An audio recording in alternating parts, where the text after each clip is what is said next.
Welcome to the Nantucket Cottage Hospital's Women in Wellness. This is our fourth year doing this, and we're so excited to have you with us in this virtual way.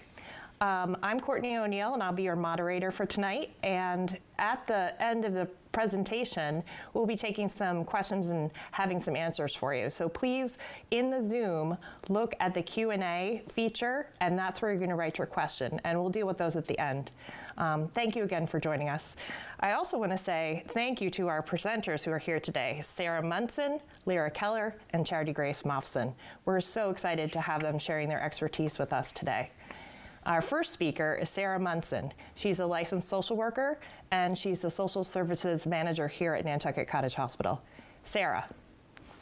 Thanks so much, Courtney, and thank you to the Women in Wellness Committee for having me and putting your trust in me to share this topic that is so important and I think so timely to everything going on with the pandemic. As Courtney mentioned, I'm a licensed clinical social worker, and in addition to my role at the hospital, prior to that, I was a psychotherapist. So my training is in psychoanalytic psychotheory, which we're probably not going to talk too much about today, and also cognitive behavioral therapy, which we are going to talk a little bit about. So in cognitive behavioral therapy, we would always start a session with a patient by setting the agenda. We tell them a little bit about how the appointment is going to go, and I'm going to do that for you as well today so you know what to expect from us. I'm going to start by telling you a little bit about the history of the terminology emotional labor, where it comes from, what it means, go into a couple examples so you know if this is something that applies in your life, and then talk about what we can do about it. So diving right in, the term emotional labor was coined in workplace sociology research in 1980 by a really wonderful sociologist called Arlie Hochschild, and she was really talking about emotional labor as being something that's a part of some industries more strongly than others. So the classic example that she used was the airline stewardess. So you think of that being a role where people working in that job had to sublimate their own emotional experience in favor of making sure that the passengers on their flight had a pleasant experience. So if she was worried about her young children at home, if a passenger was rude to her or kind of sexually harassing her, if she bumped into the airplane during some turbulence, all of that was something she was supposed to hide behind a smile and a lot of poise and charm, and that was considered a really essential feature of her job. And there are a lot of different industries that are like this, be it politics, healthcare. Certainly I recognize it from my own experience being a psychotherapist. But there are real consequences to when that type of labor, that type of putting your own experience on the back burner, when that is part of how you're living your life, there are real and potentially toxic and draining consequences to that. I'd like to share a couple examples with you of forms of emotional labor that you may be doing in your life and perhaps not even realizing that you're doing it. So let's say, for example, that you're at a barbecue with your family and you are standing around with a group of your male cousins and all of you are parents.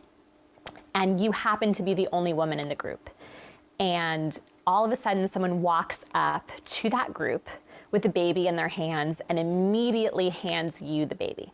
The assumption is that because you happen to be in possession of a set of ovaries, that you are somehow more qualified to provide childcare than all of the men standing around you who are parents and provide childcare to their own children all the time. The default assumption that during a social event, you're going to do that work in what is your free time and your social time, even if it's work you enjoy, even if you like kids. The assumption that you're going to accept that labor and that role is one that has a cost when there's that cumulative buildup of all of the times that you do that. One of the experiences that happens to me very often as a therapist is that people know that I love my job, and they know that I love my job so much they feel really comfortable asking me to do my job when I'm not at work. So the other day I had an acquaintance call me and say, "Hey, can I ask you a work question?" And I'm thinking, oh, it's about the hospital. I love the hospital. Sure, of course, anything. And very quickly in the conversation, it was really clear that what they were actually asking was for 45 minutes of free therapy. So for those of us women who are working in a profession that involves us being caring, being considerate of other people's emotional experiences, people may feel really comfortable asking us to do that work when we're not at work. Now, imagine if you're adding layers onto those identities, right? So I'm talking about the experience of being a woman. Now, imagine being a woman with a disability. And all of a sudden, people around me are saying, well, tell me your medical history and tell me what you think about service animals in the grocery store and explain ADA to me and what accommodations your employer has to make to you. So again, you're doing work. You are giving education that people would learn in a professional program, for instance, at the undergrad or graduate level, and you're being asked to do that because you're a woman with a disability. An example that I think is particularly relevant now in the racial reckoning we're having in our country is that women of color are finding themselves being asked by their white acquaintances to explain systemic racism all the time. So again, work that we pay people, public speakers who talk about racism, we pay them quite a lot of money. And we're asking the women of color in our lives to do that work for free because we're asking the question. And that has a cost, especially a cost when you do it over and over again. So emotional labor is a little bit like a paper cut. The first time it happens, it's startling and it doesn't necessarily hurt badly. But if you are covered in thousands of paper cuts, that's going to really ruin your day a little bit. And that's what emotional labor is like. It's the cumulative effect of all of that work that is unpaid, unrecognized, and unappreciated, and the toll that that takes on you over time. So one of Freud's, I think, more relatable and shorter papers is one that I really love called Mourning and Melancholia. And in it, he theorized that a loss that we're not able to acknowledge, we're not able to talk about, is a loss that becomes really difficult to mourn. And that's what he called melancholy, or melancholia if we're being fancy. And the idea, I think, fits really neatly within the theory of emotional labor. Emotional labor, if we don't recognize it, if we don't have the words to describe it, to talk about it, to call attention to it, we're going to feel the effects even stronger and even more painfully. So what do we do about this? If we now know it exists and we're trying to bring it into our conscious awareness and our attention and in our conversation, how do we do that? The first thing I would recommend, and as a therapist, I only ever give my patients 2 pieces of homework a day. Because if I give you more than that, if I give you more takeaways, it's going to be so overwhelming. You're going to go home and stick them on the shelf and they're not going to feel accessible. So these are my 2 takeaways for the conversation. The first is you have to start getting comfortable calling it what it is, labor, calling it work. So going back to those examples that we talked about, the acquaintance that reached out to me wanted free therapy from me. What I did is I said, I wonder if you realize that you're asking me to do work that I normally do professionally. And then I broke another big social taboo, which is I brought up money. And I said, and normally when I do that work professionally, I get paid for it. I get paid a lot for it, actually. And you're asking me to do it for free in my free time. And then I waited and I paused and I let the silence get really awkward and really uncomfortable. And I sat with that until they realized that they had made a misstep, and it gave them the opportunity to correct. An example from my family therapy practice that I like is when people don't know the work that you're doing, of course they don't value it. Of course they can't recognize it. They can't celebrate it with you. So if we have a family coming to me saying, we want to get the kids on with a chore chart, we want them to be taking responsibility in an age-appropriate way. One of the questions I ask is about the division of labor in the family and the household. And I ask the parents to start keeping track of the domestic labor that they do and start writing down how much time it takes them. And very often, especially in households that have a male and a female parent, what you find is that the female parent in the household is doing a lot more minutes of labor than the rest of her family realizes. So before I have the kids have a sticker chart on the fridge with chores, I have that parent that's doing all that work. I have them, and often it's a female parent, write down the number of minutes that they're spending on domestic labor so that people can start to recognize it. So those are two examples of calling it out and calling it work. The other strategy for my therapy practice, a lot of the time I'm helping people work on critical self-talk. And oftentimes people recognize that the voice they use in their own head is really mean. And oftentimes it's meaner than the way they talk about their loved ones. So the strategy we use is we say, would you say that to your best friend? Or if you heard your best friend talking that way about herself, what would you do? And most people can recognize that they would want to interrupt. They would want to stop that from happening. So similarly, when we talk about emotional labor, you may have a hard time standing up for yourself. You may have a hard time calling it work, saying that there's a value, that there's a price attached to that work, and you want to be paid, be it in money, be it in time, be it in recognition. And you may not be ready to do that in your own life, but maybe it's more accessible to do that on behalf of a friend. So for example, you might say to your friend, you know, I've heard you say a couple times that your son's teacher always calls you and not your son's father. Even though both of you work full time, I've noticed that the teacher always calls you to talk about the kids and that is work for you. Do you want to talk about that? That would be one way of inviting your friend to talk about the labor that she's doing in her family. You could talk to your boss and say, hey, or talk to your friend about their boss and say, hey, I've noticed you're taking on more and more difficult projects at work compared to your coworkers that have worked the same number of years as you and are getting paid the same amount of money as you. I wonder if you've thought about talking to your boss about asking for a raise. And oftentimes it's easier to practice those strategies on behalf of someone we love than it is on behalf of ourselves. So that's my second strategy. If you can't do it for you, do it for someone you care about. And I have been teaching that skill in therapy now for over 10 years, and I still stumble and I still struggle.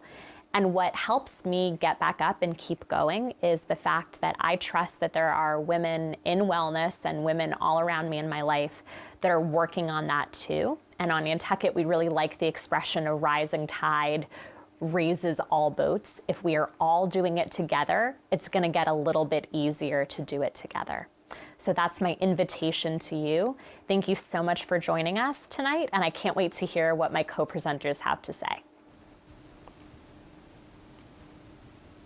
Thank you, Sarah. Next we have Lyra Keller. Lyra is a doula and a childbirth educator. Lyra? Thank you, Courtney, and thank you everybody for hosting this beautiful event. I'm very excited to share my expertise and knowledge with you.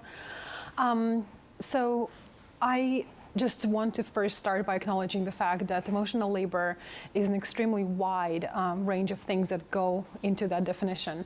And I want to start by introducing myself, just because this is the angle from which I'm going to talk about it.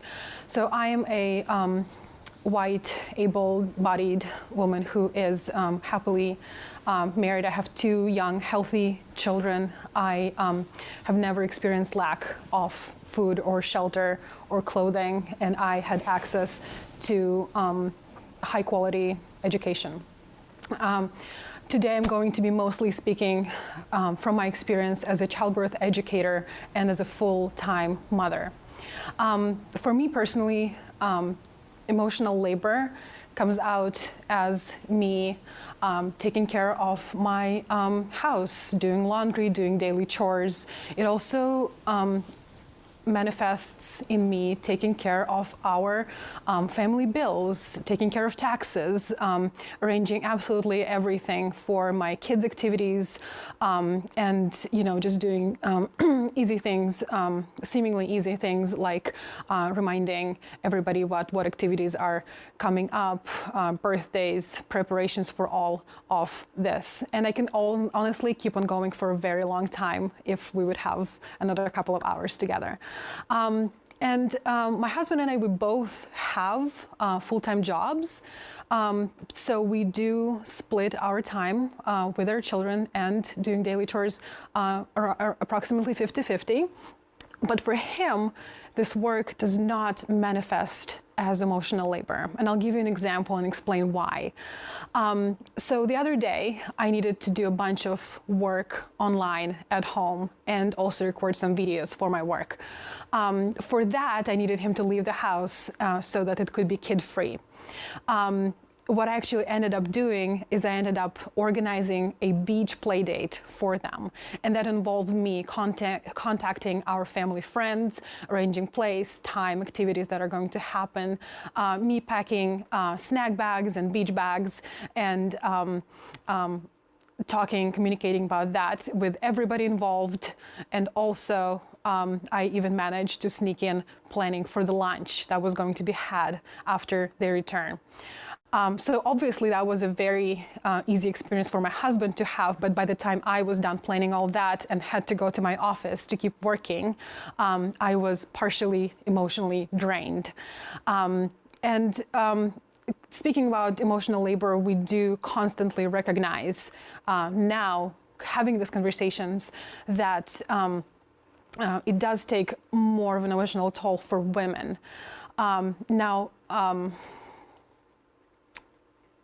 I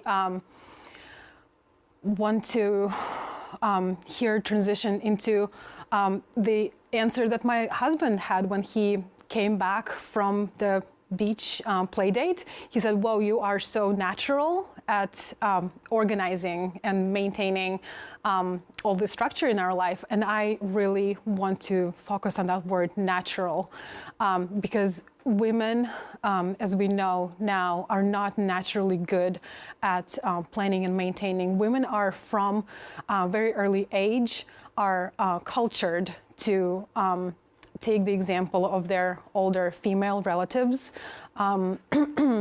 and pave the way for men to be the go-getters and achievers, while women end up being labeled and go through their lives as caregivers. And that manifests in many, many ways. So as we do know, there's less jobs that are available for women of childbearing age than for the men of the same demographics, and the jobs that are available are typically lower paying jobs. We also do know that women who go through divorce and have young children often end up being the ones who do stay with the children and are caring for them. And in very many situations, as we know, men don't even end up caring for those children after or paying child support. We do know that women who do end up working successfully and are considering having a business are at the end of the day too emotionally drained to even consider something like becoming an entrepreneur, just because that is another big mental load to take on. And just imagine if we had a world with more emotional labor equity, how many inventions, how many breakthroughs, how many discoveries we wouldn't have missed out on. If we would just, add a little bit more to the women's time that is available to them. I do want to now talk a little bit about the negative benefits, the negative factors that come into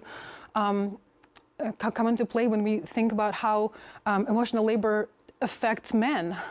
We do know that men are in their later life are more lonely, they're more depressed, they're less emotionally available, they are missing out on the, often missing out on the lives of, on the emotional lives of their children.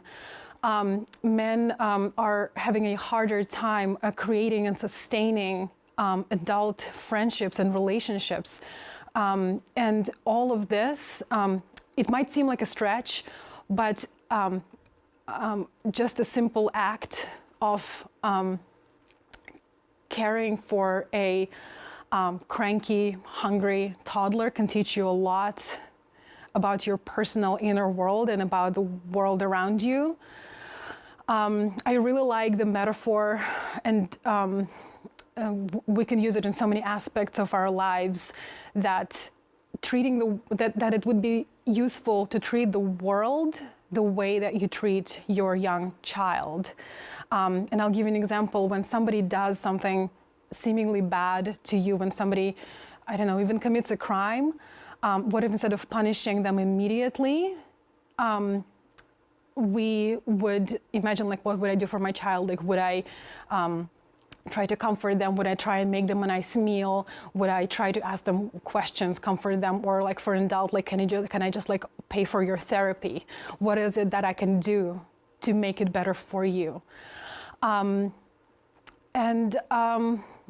Going from there, I just want to say that from my point of view, the first step for all of us to create more equity in relationships regarding emotional labor, step one would be to start creating more spaces where men would be able to take charge of their experiences, connect with their young children, connect with their families without being micromanaged.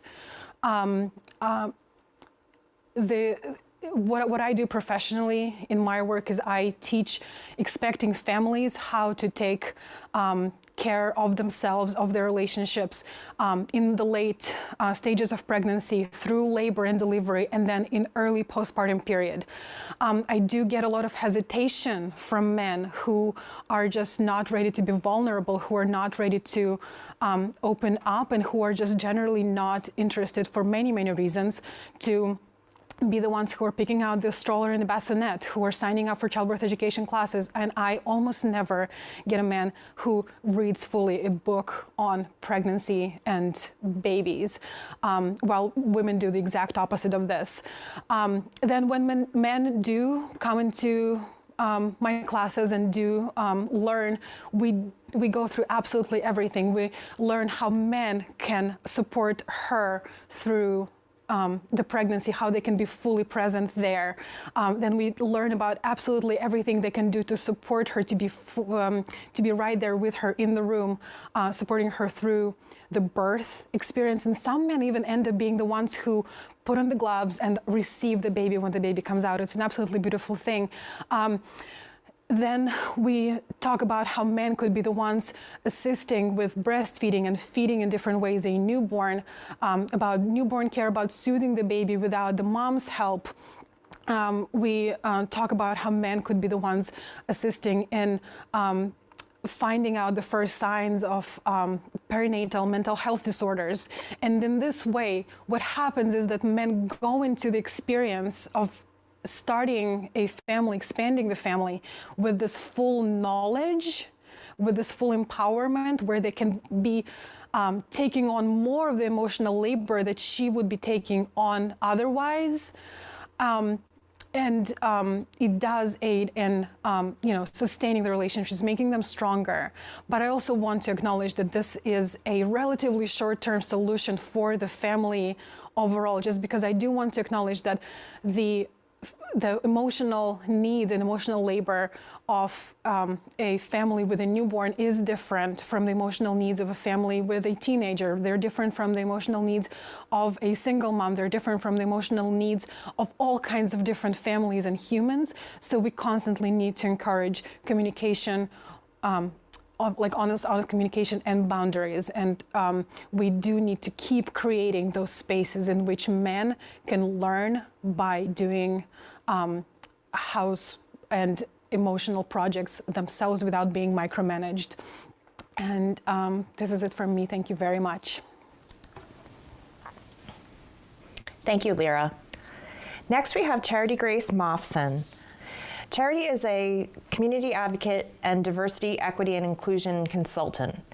Thank you for being with us, Charity Grace. Good evening, and thank you.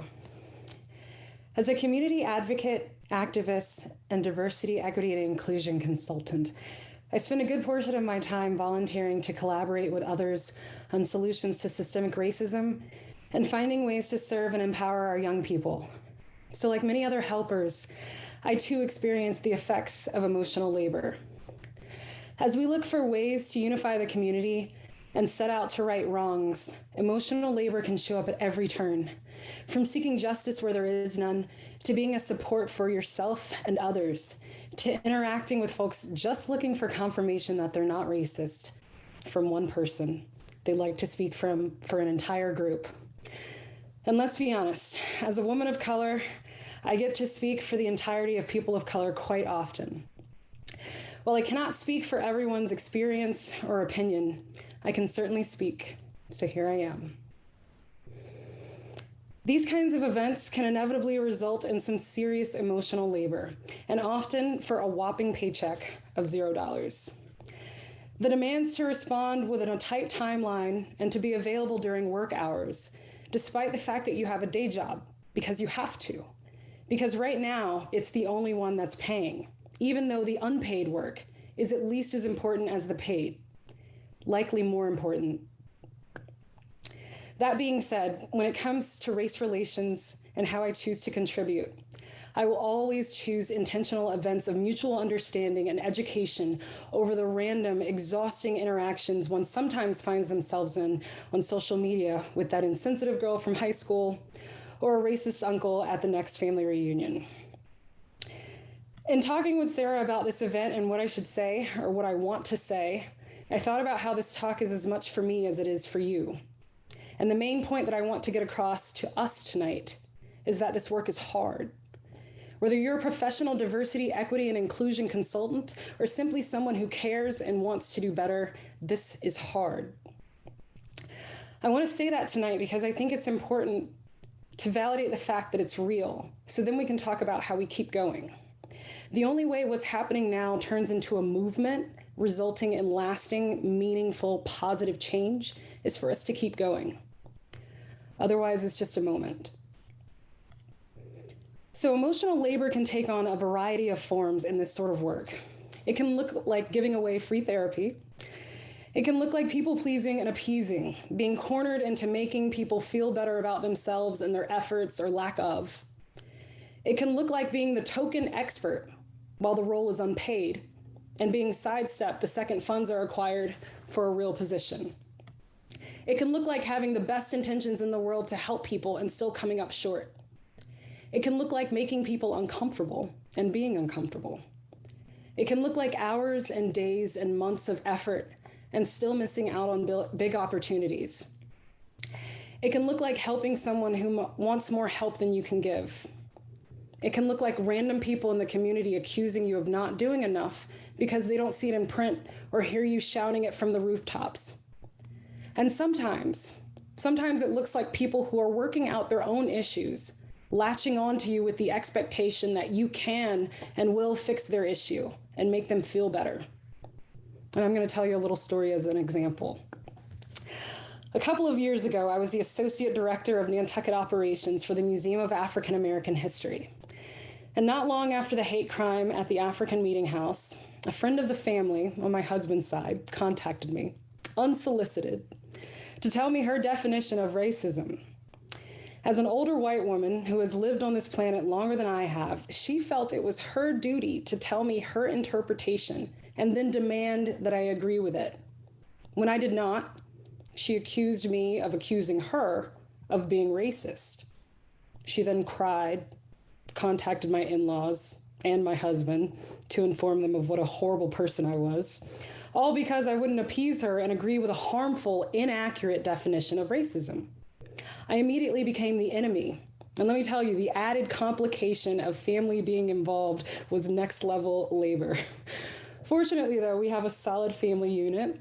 We support each other. We look out for each other, especially when it comes to unsolicited emotional labor like that.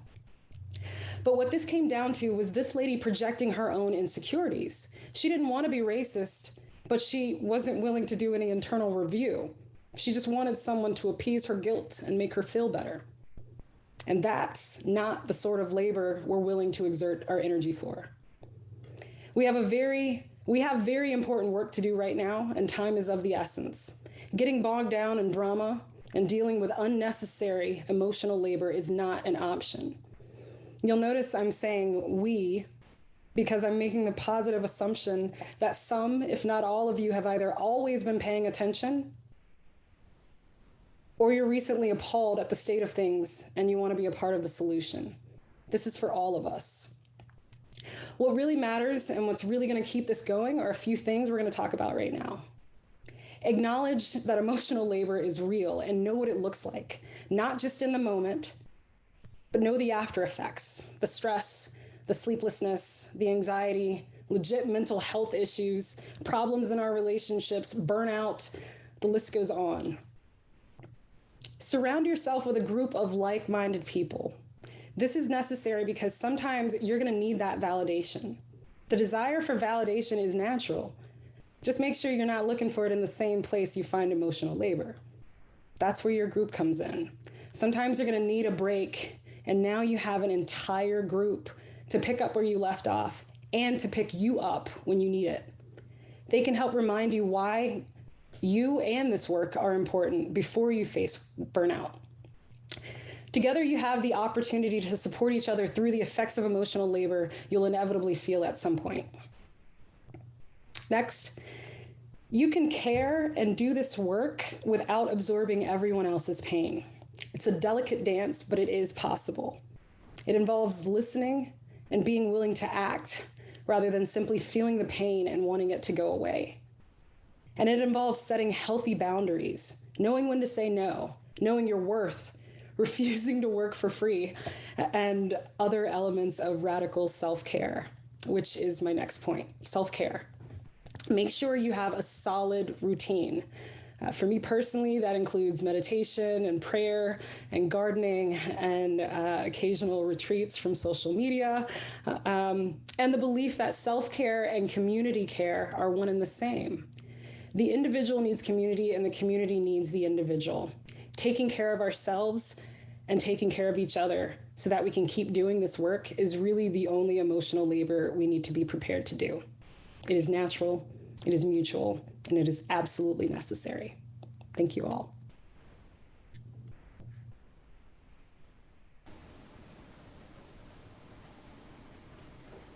Thank you. Now it's time for some questions and answers. I've already received a few in the Q&A section of the Zoom. So if others would like to go in and type in your question, I'll be asking the presenters. The first question I'm going to direct to Sarah Munson. This is a question about COVID and what folks are experiencing right now and over these last 6 months, especially people that are beyond child-rearing days. If you could speak to a little bit about how to handle the stress and strain that many of us have been experiencing these last 6 months. I know that's a tall order, but Sarah? Okay, that is a tall order, and I'll give you an idea that comes to mind. So in cognitive behavioral therapy, we talk about how we set often really big agenda items for ourselves. I'm going to have a beach day. I'm going to go to a movie with a friend. And we come up with a list of all of these self-care action items. And then we get busy and we get tired and we get overwhelmed and our plans fall through. Our child has a temper tantrum, something goes wrong. And so we oscillate back and forth between this big plan and a plan we can't fulfill. So my suggestion would be, it is better to do something than nothing and to take those big plans and break them down into little sips. So if the plan is meditate, you might not have an hour and you might not have your whale music CD or your cushion or whatever thing you need to really enrich that experience. But do you have 2 minutes to sit there and take 5 deep breaths with your eyes closed? You probably have time to do that. So I would say in the pandemic age, we are working on finding those little crumbs of self-care, and that all of those crumbs together over time, we're going to reverse engineer to make a cupcake out of. But it's about starting small, starting with something you are 100% confident that you have room for in your day, and then working up from there. Rather than picking something that's so big, there's a 50-50 chance you're not going to be able to get it done when you need to get it done.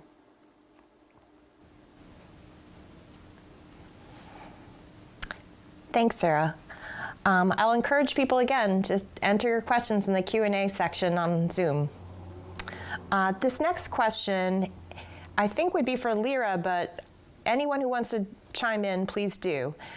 How do you educate your children or younger people in your family about your own emotional labor as a mother? Thank you for this question. Well, we definitely want to encourage examples, and in our home, especially right now, since starting working on this event, we've been noticing more and more of who does which work. So dividing the labor at home equally as much as possible, having your kids mimic that labor. And another thing, we really try not to say kids helping mom, but it's more kids take care of the home, kids creating their own activities instead of mom arranging these days for them. Thank you.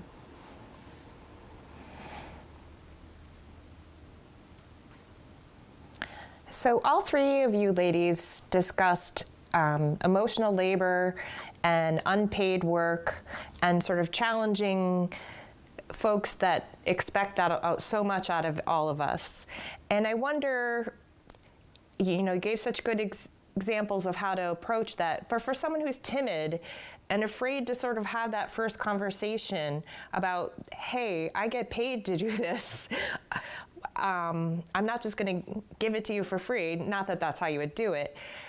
Just give us a few examples of how we might make baby steps.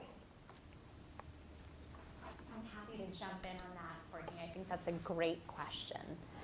And I agree it needs to be scalable and it needs to fit your personality. So I did not start out being very comfortable talking about those things.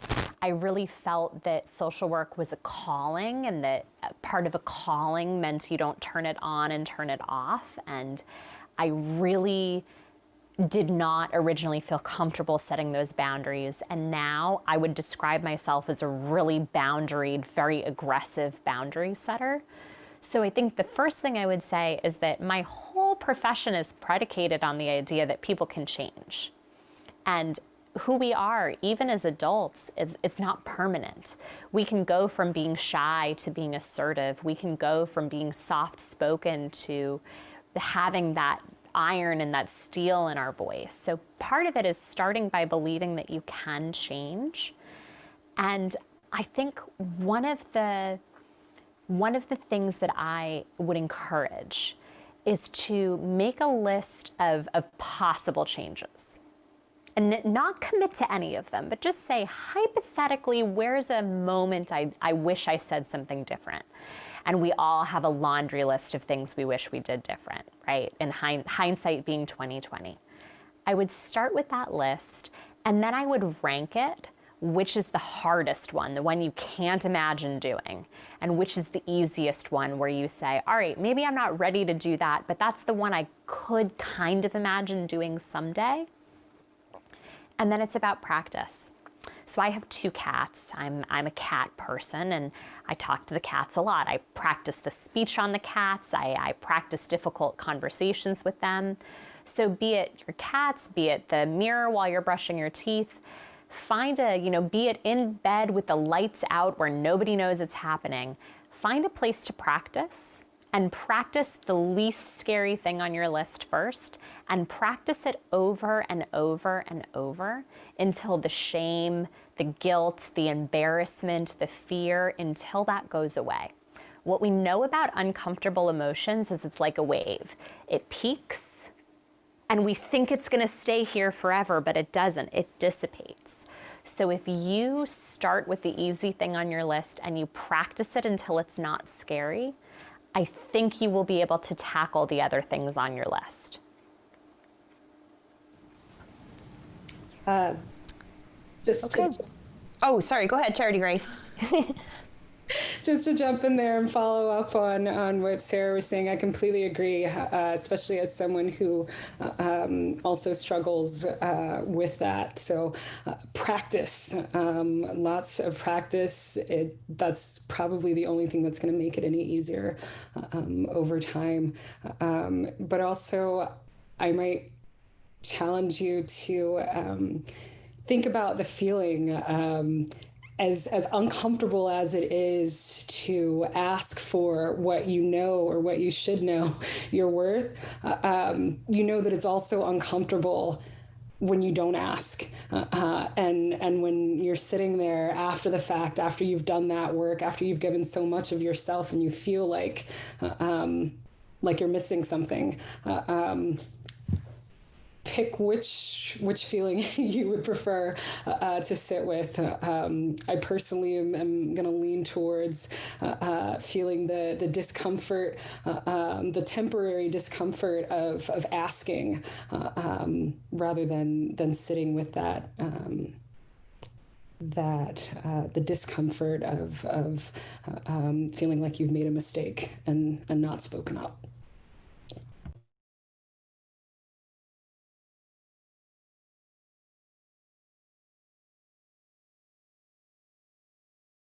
With depression, find solace in this age of COVID when the emotional labor is coming from fear of reaching out to people for a sense of community.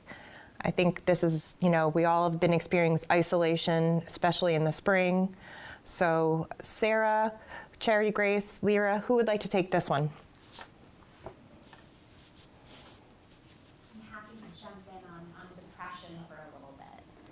So one of the strategies we teach in cognitive behavioral therapy in the depression protocol is something called act as if.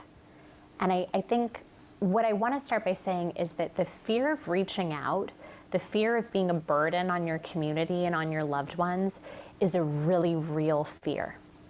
And part of cognitive behavioral therapy is recognizing that it's not just the situation that causes the depression. It's the thoughts we have about the situation that causes depression that makes it worse.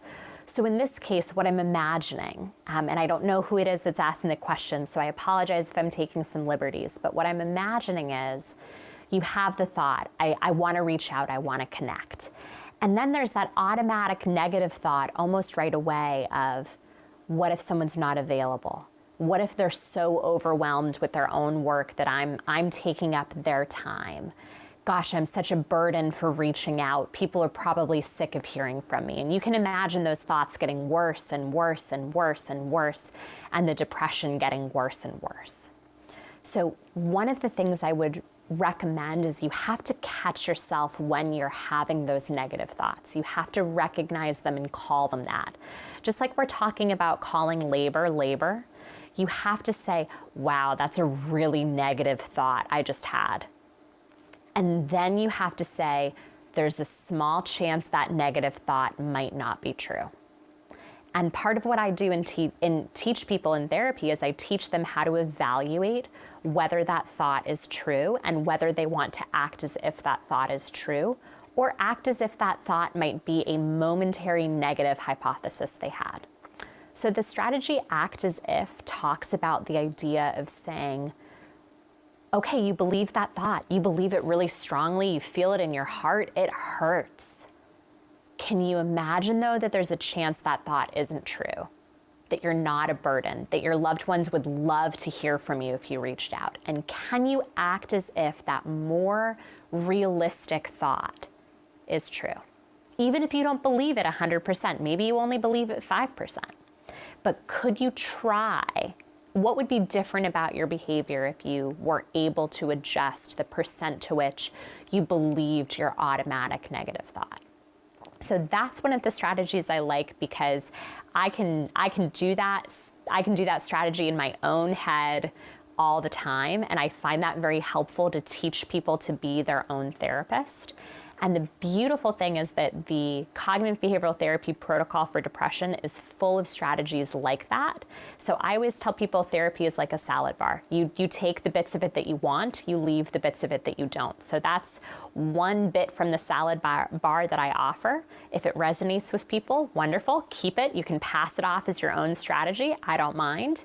And if it doesn't resonate, come back and see me and we'll come up with something that does. But I'm curious to say what my colleagues on the panel have as thoughts as well.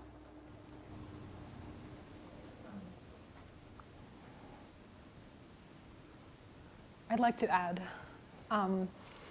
So I had an experience of being depressed 2 years ago, and that came a lot from the fact that at that time I was adjusting to my new lifestyle. I was adjusting to the thought that I am an immigrant in the States, and there was just like a lot of thoughts about who I actually am, and a lot of those thoughts just came from lack of self-awareness. What was an easy step for me is committing to expressing my thoughts on paper. Now I know that paper and journaling are not exactly the ways that work for some people, and that could be a way of just recording your voice on your phone, making a short video, but just recording the way that you feel in the moment of especially being sad. If you have a little notebook, and by the time you're done recording your sadness in that notebook, by the time that you run out of pages, I'm sure you will have a lot of perspective to look back on and see how I felt in that moment. What did I do? What helped me? And what kind of person I am, and how can I deal with that new person? How can I be adjusted to that new personality, to that new body? And that's my 5 cents. Thank you.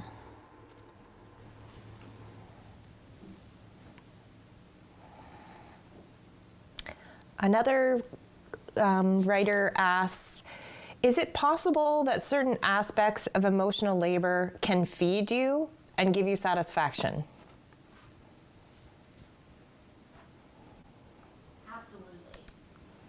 So a story from my childhood, my dad's mother was from Poland and wasn't a very emotionally expressive person. And she showed her love by ironing. And even as an adult, whenever my dad would go home to visit his parents, she would rip apart his suitcase looking for clothes to iron. And that was how she said, "I love you." And she did that, I think, for her. And I heard that story, and what I took away from it was ironing is how you show people that you love them. And I think the point my father was trying to share with me when he said that story was, you should tell people you love them out loud too. That's really nice.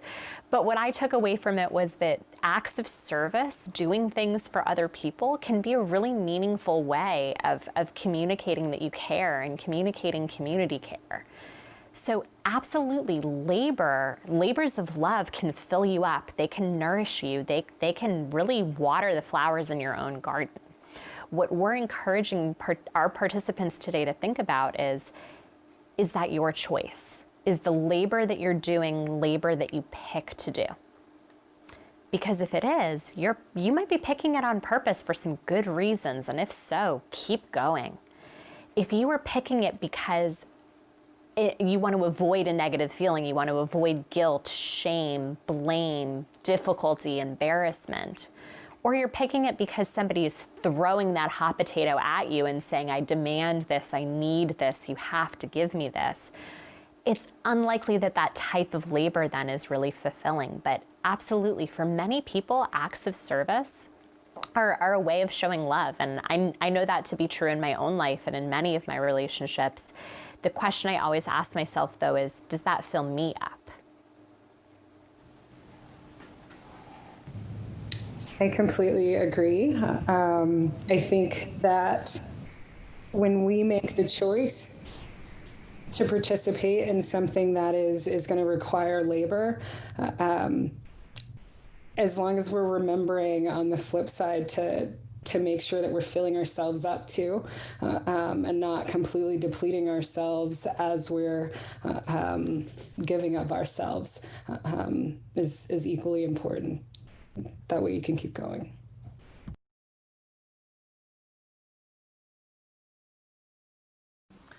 Just to show all the moms who were homeschooling their children before COVID-19 happened, who were homeschooling by choice, who were homeschooling 24/7, in many cases multiple children, and lots of moms do it with so much heart and with so much success, and they literally center their whole life around preparing meals, preparing snacks, doing learning math with their kids in forests, at the beaches, and all of this is just absolutely beautiful labor that they perform, but again, by choice, and they are being thanked, I'm sure, by their partners a lot, and by their children. So yes, it's possible. Well, thank you, everybody, and thank you for those great questions. Now we're going to show a video. Last year at Women+Wellness, we had an extraordinary response to an ask that we made. We were hoping to build a labyrinth here on the hospital campus, and you guys made it happen. And we wanted to unveil it here tonight as part of Women+Wellness. So please enjoy. We'd like to take a few moments to introduce you to the recently completed Women+Wellness Labyrinth at Nantucket Cottage Hospital. A labyrinth is an ancient symbol related to the concept of wholeness. It is a walking path with roots dating back almost 4,000 years, and it can be one of the fastest ways to relax the body and steady the mind. According to Dr. Herbert Benson, founder of the Benson Henry Institute for Mind-Body Medicine at Massachusetts General Hospital, focused walking can trigger the relaxation response, a physical state of deep rest that changes your physical and emotional reaction to stress, resulting in lower blood pressure, slower breathing and heart rates, and reduced muscle tension and insomnia. The path is circuitous and is designed to take us to the center of ourselves and back out again, with a more profound knowledge of who we are. It can help to find answers during life's transitions. It is, like our lives, a path that meanders, always heading towards the center and, after reflection, back out. There are no wrong turns. Navigating a labyrinth helps to stimulate creativity, intuition, and imagery. Walking the labyrinth is a wonderful tool for self-reflection and provides the opportunity to evaluate where we are on our life path. Labyrinths are common in hospital and hospice settings to help patients, visitors, and staff reduce stress. A walk through a labyrinth calms the mind and can help our hospital staff be in the best possible mindset to handle stressful and highly charged situations, and to think and react with increased clarity. The idea for the labyrinth was hatched by Judy Zerheide and Beth Weldon, and was championed by former Nantucket Cottage Hospital CEO, Dr. Margot Hartman. The Women+Wellness event in 2019 raised funds to support the construction of the labyrinth to honor Dr. Hartman. Women+Wellness and Nantucket Cottage Hospital are deeply grateful to Judy and Beth for their vision, to Margot Hartman for her inspiration, and to the many Women+Wellness and other donors who made the dream of a healing labyrinth at our hospital a reality. It is open to the public and accessible from the parking lot near the main entrance on Prospect Street. Everyone is welcome to experience the magic of the Women+Wellness Labyrinth.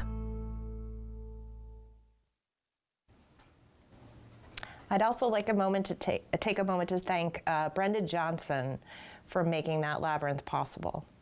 I've walked it, it's really soothing, and we invite people to come and enjoy it. Thank you everyone for making it possible.